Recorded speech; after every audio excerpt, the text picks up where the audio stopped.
Trump also announcing some new appointments. What more can you tell us about those?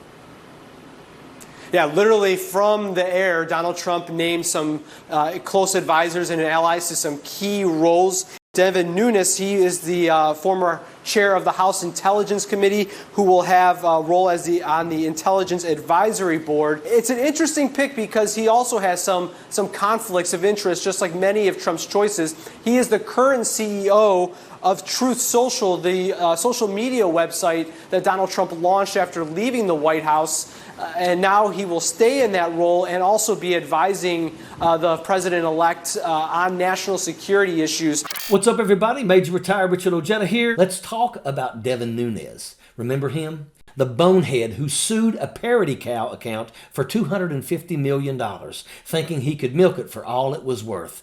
After Republican Congressman Devin Nunes lashed out at a parody cow account in his $250 million defamation lawsuit against Twitter, is it any wonder cows stuck out their tongues at him? The parody account, Devin Nunes' Cow, was created to mock Nunes, whose family runs a dairy farm. People were targeting me. There were anonymous accounts. So he targeted the parody account. Instead, the cow ended up milking him, gaining hundreds of thousands of followers while Nunes looked like a total moron. A stampede of cow humor being milked for insults.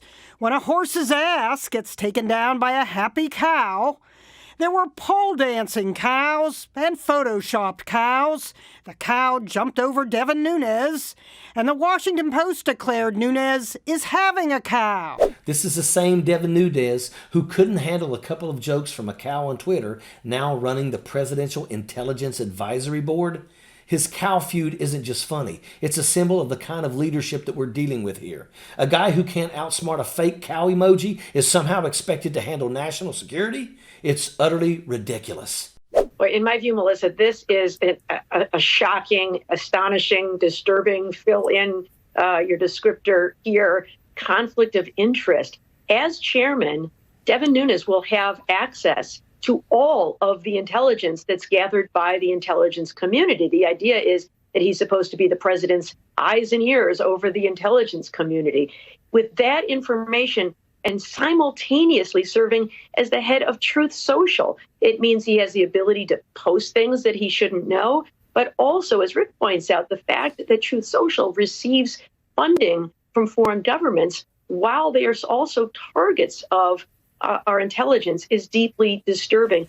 And what about his conflict of interest? A guy who's running Truth Social, Trump's echo chamber, is suddenly in charge of advising on national intelligence? Is the ultimate slap in the face to anyone who actually takes national security seriously.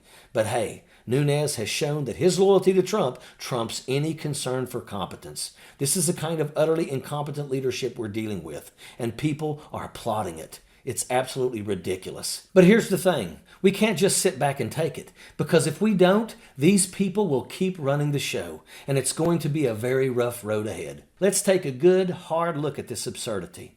The fact that we're living in a time where a guy who thinks billionaires should be in charge of everything, and who can't even keep his own businesses afloat. This is the guy in charge of shaping the future of our country. It's beyond belief. I mean, this is the Legion of Doom, folks. It's the kind of villain squad that could only exist in a bad B movie, but it's real. And right now, they're in the driver's seat, milking this country dry while they laugh all the way to the bank. They're pulling the strings in every direction, and we're left to hold it all together with duct tape and wishes. With the latest, we know Trump, Steve, is headed back to Mar-a-Lago as he left the Army-Navy game just a few moments ago. He attended that game with the Vice President-elect, J.D. Vance, but also with Pete Hegseth, his pick for Secretary of Defense. Let's talk about Donald Trump's Army-Navy game booth, the perfect snapshot of this Legion of Destruction. In that box, you've got Pete Hegseth, who completely unqualified to lead the Department of Defense, promising to quit drinking to land the job. You've got Vivek Ramaswamy looking at slashing billions from veterans' benefits while never serving himself. And of course, Daniel Penny, the guy who killed a homeless man on the subway who is now a MAGA hero. And then there's Trump, the draft dodger in chief, sitting at the center of it all like Julius Caesar at the Colosseum. And I'll tell you right now, if these people are running the show, we're in deep trouble. The idea that these clowns think that they're the ones who should be making decisions about the lives of everyday Americans. It's madness. It's like putting a guy who can't even run a lemonade stand in charge of the whole damn economy. Pete Hegseth, this guy is a talking head. He's unqualified to lead anything, much less the United States military. And Vivek, he's over here cutting billions from veterans' benefits, acting like he has any real understanding of what it means to serve. He's never been on the front lines, but he's more than happy to take a swing at the very people who have.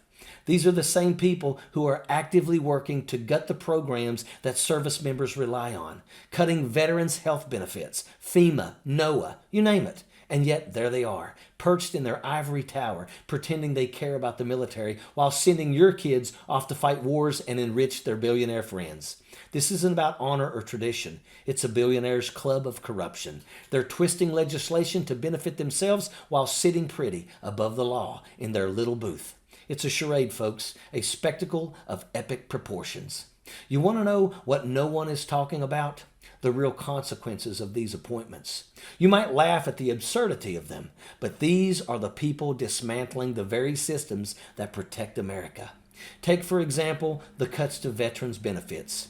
These cuts aren't just numbers on a sheet. They're real, and they have real-life consequences. A 22% cut to the VA's budget means 13 million fewer health care appointments for veterans. Think about that. These are the same men and women who were willing to lay down their lives for this country, and now they'll be lucky to get basic medical care. It's utterly shameful, and we can't sit here and let these guys destroy the very institutions that are supposed to be looking out for these heroes. These people are going to strip away the very things that make this country worth fighting for.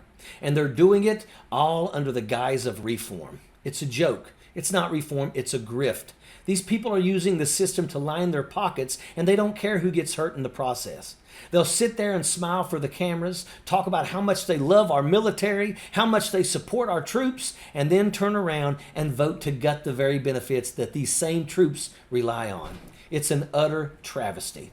What's even worse is the hypocrisy that comes with it. You know, the same people who are gutting veterans' benefits are the ones who'll push an old lady out of the way just to snap a picture with a veteran in uniform. They'll milk the optics of supporting our troops for political gain, but their actions tell a different story. It's hypocrisy so blatant, it's almost laughable if it weren't so harmful.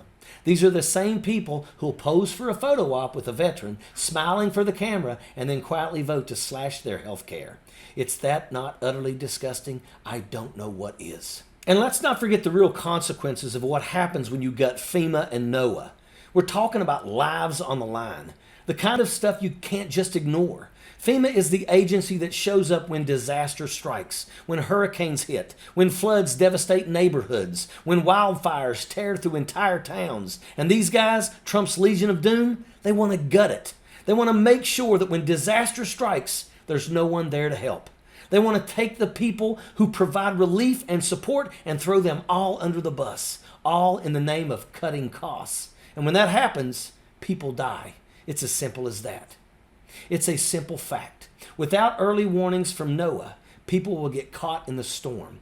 Without FEMA, people will be left without shelter, without food, without the basic necessities. And what are these billionaires and sycophants going to do about it? Not one damn thing. They'll be sitting in their ivory towers collecting their paychecks while the rest of us are left to fend for ourselves. It's the kind of thing that keeps me up at night, because when the storms come, we all know who will be left out in the rain. It'll be us. If Trump's picks get approved, we'll be left with nothing but a country run by the worst of the worst, where the people who benefit from the system are the ones doing everything they can to destroy it. If we don't wake up now, if we don't take back the House and Senate in 2 years, we'll be stuck with a government that guts veterans' benefits, slashes health care, and leaves us all to fend for ourselves while the rich continue to get richer. Folks, we can't afford to let this happen. We can't afford to let these people get away with it. We have to stand up and we have to make our voices heard. Because if we don't, the Legion of Doom will win. And when they do, it's going to be a long, hard fight for the soul of this country once it's lost. And that is an absolute fact. Sappers clear the way, airborne all the way.